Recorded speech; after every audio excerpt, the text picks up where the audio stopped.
ဒီဇလန်ကဝစ်နီးနဲ့တူးမောင်လေးဘရိုကန်တို့ဟာဒရူးကိုအချင်းထောင်ကနေလွတ်မြောက်အောင်ကူညီပေးရကနေစတင်ထားပါတယ်။ထွက်ပြေးနေတော့မှဂျူးဘာဂန်နဲ့တိုးပေမဲ့သူကဒရူးကိုရန်မမှုပဲမင်းရှာနေတာကိုဝေးဝေးမှာသွားရှာပါဆိုပြီးဓာတ်တလက်ပေးလိုက်ပါတယ်။ဒရူးကသူ့အမေကိုမတက်ခဲ့ကြောင်းနဲ့သူဟာလူတွေထင်းတယ်လို့မိစ္ဆာမဟုတ်ကြောင်းပြောတဲ့အခါဘာဂန်ကယုံကြည်တယ်လို့ပြန်ပြောခဲ့ပါတယ်။ဒါပေမဲ့မကြခင်မှာပဲမင်းသားလူကတ်နဲ့ချင်းသေးစတေတွေရောက်လာပြီးသူတို့ကိုဝိုင်းထားလိုက်ပါတယ်။ခွေနီကဒရူးကိုအမြန်ပြေးခိုင်းပြီးသူကတော့ဓာတ်နဲ့ပြန်ခုကန်ခဲ့ပါတယ်။တစ်ဖက်မှာလည်း Lord Vankerson ဟာ Wolf ဘက်ကရက်ဒီတဲ့ Hector ကိုပါရိုက်လိုက်ကကြောင်း Hector ရဲ့အဖေကစိတ်ဆိုးပြီးပြန်ပြောရကနေ Lord Vankerson ကဓာတ်နဲ့ထိုးတက်လိုက်ပါတယ်။အဲ့ဒီအချိန်မှာပဲ Drew ဟာမင်းသား Lucas ရဲ့သူတို့သမီးလောင်းကိုဓာတ်စာကန်လုပ်ပြီးလွတ်မြောက်ဖို့ကြိုးစားပါတယ်။ Lucas ကချင်းတီအဖြစ်အသွင်ပြောင်းပြီးတိုက်ခိုက်ချိန်မှာ Drew ကလည်းဝင်းပလွေအဖြစ်ပြောင်းပြီးပြန်ကန်ထွက်က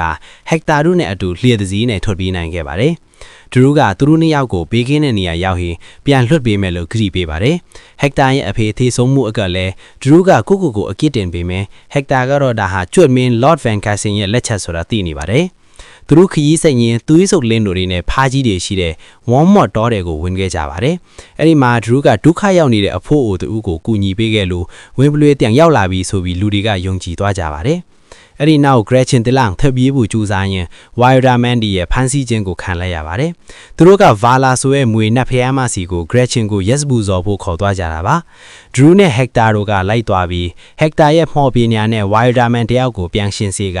Gretchen ဘာမှလဲဆိုတာမေးမြန်းခဲ့ပါတယ်။သူတို့ Yes ဘူးဇော်တဲ့တစ်ပင်စီရောက်သွားချိန်မှာ Vala ဆိုတဲ့မွေကြီးကသူတို့ကိုတိုက်ခိုက်ပါတယ်။ Drew ကဝင်းပလွေအထစ်ပြောင်းပြီးမွေကြီးကိုတတ်နိုင်ခဲ့ပြီးမြမွေစိတ်မိပြီးတတိလျက်သွားပါတယ်။သူတို့ Drew ကိုကူးတာဖို့ Motley ရွာကိုခေါ်လာခဲ့ပါတယ်။အဲ့ဒီရွာဟာ Drew ရဲ့ဇာတိဖြစ်ပြီးလူတွေကသူ့ကိုအမေတက်လက်လူဆွဆွဲနေတဲ့နေရာပါ။ရွာထဲမှာချန်တီစစ်တီတွေပြည့်နေပြီး Drew ကိုဖမ်းဖို့ poster တွေလည်းကတ်ထားပါတယ်။ Drew ကသူ့တငယ်ချင်းဟောင်း Aaron နဲ့ပြန်တွေ့ပြီးသူ့အမိတေခါနီးပေးချင်ခဲ့တဲ့အဖိုးတန်းလက်ဆောင်၃ခုကိုရှာတွေ့ခဲ့ပါတယ်။အဲ့ဒါတွေကတော့ဝင်းပလွေမင်းသားကိုကာကွယ်ပေးမဲ့သစ္စာခံအထိတ်အမှတ်တွေပဲဖြစ်ပါတယ်။ဒါပေမဲ့တိုက်ပွဲအတွင်း Aaron များမှန်ပြီးတေဆုံးသွားတာကြောင့် Drew ကစိတ်ကိုင်းဝင်ပြီးအထင်ကွက်မတိုက်ခိုက်ပါတော့ဘူး။ Hector က Drew ကိုတတိပြန်ဝင်အောင်လုပ်ပေးနိုင်ခဲ့ပြီးသူတို့ဟာ Shark Lord လူသိညာတဲ့ Count Vega ကိုရှာဖို့ထွက်လာခဲ့ပါတယ်။ Vega က Drew ကိုဝင်းပလွေဆန်အားထိန်းချုပ်နေတင်ပေးမယ်လို့ပြောပြီးမယ်။တကယ်တော့သူက Drew ကိုစုလာတာကရင် Leopold စီ plan အပ်ဖို့ကြံစီနေတာပါ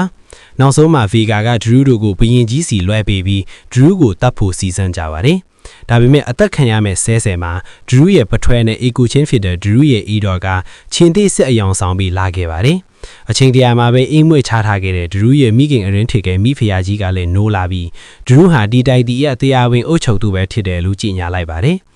ရွာသားအလုံးကဝင်းပလွေမင်းသားတတော်ရှိပါစီလို့ဟီတလဲကြပြီးတိုက်ပွဲတွေပြင်းထန်တန်ထိပွားခဲ့ပါတယ်။ Lord Vankerson ကကျွတ်အထိပြောင်းပြီးတိုက်ခိုက်ချိန်မှာ Drew ကသူ့အမေကိုတကယ်တတ်ခဲ့တာဘာလို့လဲဆိုတာသိသွားခဲ့ပါတယ်။အခြေအနေမဟန်တော့တာကြောင့် King Leopold ကထွက်ပြေးသွားပြီး Drew ကတော့ Vega ရဲ့အကူအညီနဲ့ပင်လယ်ထဲကိုခုန်ချပြီးလွတ်မြောက်သွားပါတယ်